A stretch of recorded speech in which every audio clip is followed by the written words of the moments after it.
గ్రామం తిమ్మన్నగూడెం. నేను రాజకీయాలకు 1983లో రావటం జరిగింది. 83 ఫస్ట్ నా రాజకీయ అనుభవం సింగిల్ విండో చైర్మన్గా. మొదట టీడీపీ ప్రభుత్వంలోనే నేను కాంగ్రెస్ నుంచి సింగిల్ విండో చైర్మన్గా ఎన్నిక కావడం జరిగింది. తదుపరి సర్పంచ్ మరియు మండల పరిషత్ వైస్ ప్రెసిడెంటు, మార్కెట్ చైర్మన్, మొన్న కూడా స్వల్ప మెజార్టీ తోటి జెడ్పీటీసీ కూడా అవ్వటం జరిగింది. నాకు ఫస్ట్ నుంచి కూడా నేను మా కోమటిరెడ్డి వెంకరెడ్డి గారు, మన ఇప్పుడు ప్రజెంట్ మంత్రి గారు రాజకీయాలకు రాకముందే నేను సింగిల్ విండో చైర్మన్, సర్పంచ్ యూనిట్ని, తర్వాత వెంకరెడ్డి గారు రావటం, అది వరకు గుత్తమోహన్ రెడ్డి గారు ఉన్నప్పుడే నేను రాజకీయంలో, శ్రీనివాసరావు గుత్తమోహన్ రెడ్డి గారు ఉన్నప్పుడు రాజకీయం నేను మొదలుపెట్టాను. ఇప్పుడు మా కాంగ్రెస్ ఫస్ట్ నుంచి కూడా నేను ఇంతవరకు కూడా 35-40 సంవత్సరాల నుంచి కాంగ్రెస్ పార్టీలో ఉంటూ మా యొక్క మండలానికి మరియు మా గ్రామ అభివృద్ధి కోసం ఎంతో సేవ చేయటం జరిగింది. ముఖ్యంగా మాకు అటు మోహన్ రెడ్డి గారు ఉన్నప్పుడు కరెంటు రావటం జరిగింది.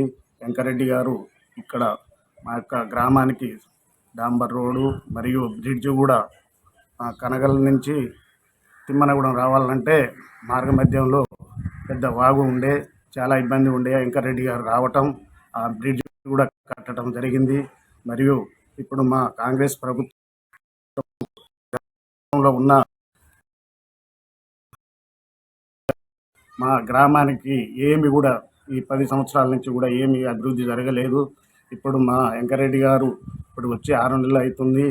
ఇప్పుడు తదుపరి కార్యక్రమాలన్నీ కూడా ఇప్పుడు గ్రామాలకు, ప్రతి ఒక్క గ్రామానికి ఇండ్లు మరియు ఇప్పుడు కొన్ని మా 6 గ్యారంటీలలో కూడా కొన్ని చేయడం జరిగింది.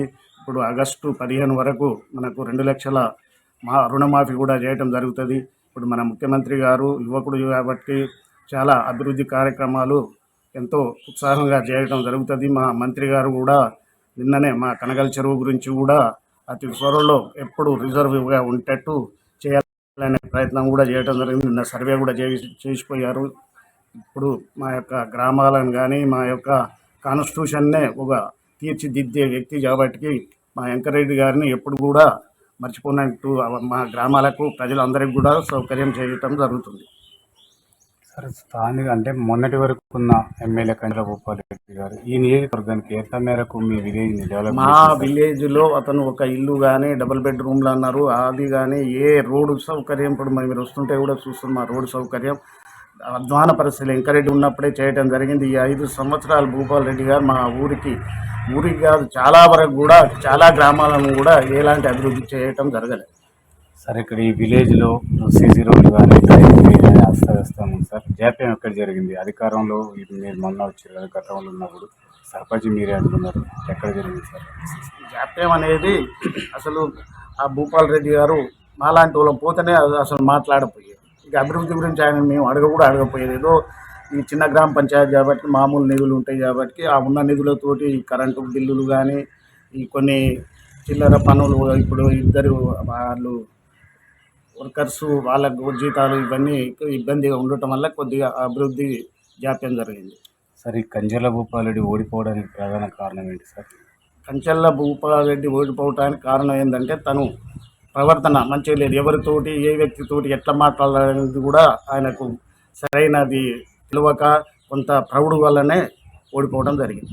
సార్, ఇప్పుడు వెంకరెడ్డి గారు మంత్రిగా గతంలో వైఎస్ రాజశేఖర రెడ్డి ఉన్నప్పుడు ఉన్నాడు, రాజీనామా చేసిండు, మళ్ళీ ఇప్పుడు పదవి వచ్చింది. మీరు ఏ విధంగా అనుకుంటున్నారు? నాకు మంచిగా ఇప్పుడు మా మండలంలో ప్రతి ఒక్క కార్యక్రమానికి చాలా వరకు ఇప్పుడు అతను 30 సంవత్సరాల నుంచి ఉంటుంది. ప్రతి ఒక్క వ్యక్తిని గుర్తుపెడతాడు. ప్రతి ఒక్క గ్రామంలో ఎలాంటి అభివృద్ధి పనులు ఉన్నా అన్నిటి కూడా సహకరించి అతి త్వరలో అభివృద్ధి చేస్తారు. ఇప్పుడు కొంత ప్రభుత్వం ఇబ్బందికరంగా ఉండటం కాబట్టి కొద్దిగా ఇబ్బందికరమైన పరిస్థితులు ఏర్పడుతున్నాయి బడ్జెట్ లేక. ఆ బడ్జెట్ను కూడా అతి త్వరలో ఏ విధమైన కొంచెం అంచెలంచెలుగా అభివృద్ధి చేయటం జరుగుతుంది. సార్, నిన్న గెలిచిన ఎంపీ అభ్యర్థికి 5,50,000 ఓట్ల మెజారిటీ రావడానికి గల కారణం అంటే అవతలున్న ప్రతిపక్షంగా పెట్టిన అభ్యర్థి కరెక్ట్ కాకనా, లేకపోతే నిజంగా అభిమానంతో చేసిరా? వాస్తవానికి అభిమానమే ఎక్కువ ఉంది. ప్రతిపక్షంగా అతను క్యాండిడేటు అట్లే తన అన్నయ్య కృష్ణారెడ్డి అలా భూపాలరెడ్డి అన్నగారు కాబట్టి అందులో ప్రభుత్వం మీద కూడా వ్యతిరేకతతో ఈ మంచి మెజార్టీతో, ఎందుకంటే ఇప్పుడు జానారెడ్డి గారు కుమారుడైనందుకు యువకుడు మంచి వ్యక్తి అన్న దాంతో ప్రతి ఒక్క గ్రామాల కూడా చాలా ఓట్లు వేయటం జరిగింది. పిల్లలకి 2500 కానీ గ్యాస్ ఇట్లా 6 గ్యారెంటీలు కానీ ప్రజలు ఏమనుకుంటున్నారు? ప్రజలు ఏమనుకుంటున్నారు అంటే ఇప్పుడు ఈ 2 లక్షలది ఒకటి చేయాలి అనేది ఒకటి. ఇప్పుడు ప్రతిపక్షాలు అంటున్నారు కదా 6 నెలలు అయింది ఏం చేస్తారు అంటే ఆర్థిక పరిస్థితి జర దెబ్బతిని ఉండటం వల్ల మన ఆ, మన రాష్ట్రానికి జర ఇబ్బందికరంగా అవుతుంది. అది అతి త్వరలో కూడా చేస్తామని అందరికీ ప్రజలకు కూడా నచ్చజెప్పడం జరుగుతుంది. ప్రజలు కూడా ఆలోచిస్తున్నారు. ఇప్పుడు కూడా మన ఆగస్టు 15 వరకు ఈ అభివృద్ధి చేస్తే ప్రజల్లో ఎప్పుడైనా కూడా మర్చిపోకుంటుంటారు కాంగ్రెస్. సార్ గత ప్రభుత్వం ధరణి అని తీసుకొచ్చి రైతులను చాలా ఇబ్బంది పెట్టిందని చెప్పి రైతులు అంటున్నారు. మీరు కూడా అంటే కాంగ్రెస్ గవర్నమెంట్ కూడా అంటుంది సార్. ఇప్పుడు రైతులకు న్యాయం చేసే విధంగా ధరణి ఉంచుతారా తీసేస్తారా? ధరణి మీద చర్చలు జరుగుతున్నాయి. మరి ప్రభుత్వం ఆలోచించి దాన్ని ధరణిని మార్పిడి చేసే సూచనలు ఉన్నాయి. చేస్తే న్యాయం జరుగుతుందా? జరగాలన్న ఉద్దేశంతో మార్పిడి చేయాలన్న ఉద్దేశం ఉంది ప్రభుత్వం. సార్ ఇప్పుడు ఇక్కడ డబుల్ బెడ్రూమ్ ఇల్లు ఎవరికైనా మరి ఆ రోజులు ఉన్నారా సార్? ఉన్నారు, ఇక్కడ అరువులు కూడా ఉన్నారు. గతంలో కూడా ఇక్కడ కాంగ్రెస్ ప్రభుత్వంలో ఇప్పుడు ఆ కాలనీ కూడా మొత్తం దాదాపు 40-50 ఇండ్లు కూడా నేను ఎంపీటీసీ ఉన్నప్పుడే కట్టియడం జరిగింది. ఇప్పుడు ఇంతవరకు ఈ టీఆర్ఎస్ ప్రభుత్వం వచ్చి మాత్రం ఒక్క ఇల్లుగా మా గ్రామానికి ఒక్క ఇల్లు కూడా రాలేదు, మంజూరు కాలేదు. సార్ మీరు మార్కెట్ కమిటీ చైర్మన్ ఉన్నప్పుడు రాజకీయం ఏ విధంగా ఉంది, ఇప్పుడు మీరు చూస్తున్న రాజకీయం ఏ విధంగా ఉంది సార్? తేడా లేదు. ఇప్పుడు వాస్తవానికి మేము ఉన్నప్పుడు ఎలాంటి అభివృద్ధి అయినా అప్పుడు కనీసం మా శాలరీ కూడా గౌరవ వేతనం 1500 ఉండే. ఇప్పుడు 25,000 పెంచుకుంటూ పోయిండు. ఇప్పుడు అది అవన్నీ భారం కూడా ప్రజల మీదనే పడుతుంది కాబట్టి అది కూడా అంత పెంచడం ఒకేసారి ఏదో అంచెలంచెలో కొద్దిగా పెంచకుండా ఒకేసారి 25,000, 50,000 గౌరవ వేతనాలు చేసి కొంత ప్రభుత్వానికి దెబ్బ పడేటట్టు చేయడం జరిగింది. ఇప్పుడు రాహుల్ గాంధీ జోడో యాత్ర ద్వారా మొన్న కూడా సీట్లు చాలా పెంచుకుందానికి ప్రయత్నం చేశారు. నిజంగా జోడో యాత్ర ద్వారా అభివృద్ధి చెందిందంటారు? జోడో యాత్ర వల్ల కొంత అనుకున్నంత అయితే కాలే కానీ ఇది ఒక్కసారి మనకు రాహుల్ గాంధీ ప్రధానమంత్రి అయితే ఇప్పుడు మన రాష్ట్రం కూడా బాగా మంచిగా అభివృద్ధి చెందుతుంది అనుకున్నాం. కానీ దానికి కొన్ని సీట్లు పెంచుకోవడం జరిగింది. కొంత ప్రభుత్వం మరి ప్రజలు ఏమనుకున్నారో అది వాస్తవం కూడా అంత అనుకున్నంత సాధించలేము, కొంత సాధించాం. సరే 200 యూనిట్లు కానీ గ్యాస్ 500 గ్యాస్ కానీ ఈ విలేజ్ ఈ మారుమూల గ్రామానికి అదే 200ది కరెంటు ఓకే అయింది. ఇప్పుడు ఏమైనా ముఖ్యంగా ఇప్పుడు ఇండ్లు కూడా లిస్ట్ తయారు చేయడం జరుగుతుంది. 5 లక్షలు ఇవ్వటం జరుగుతుంది.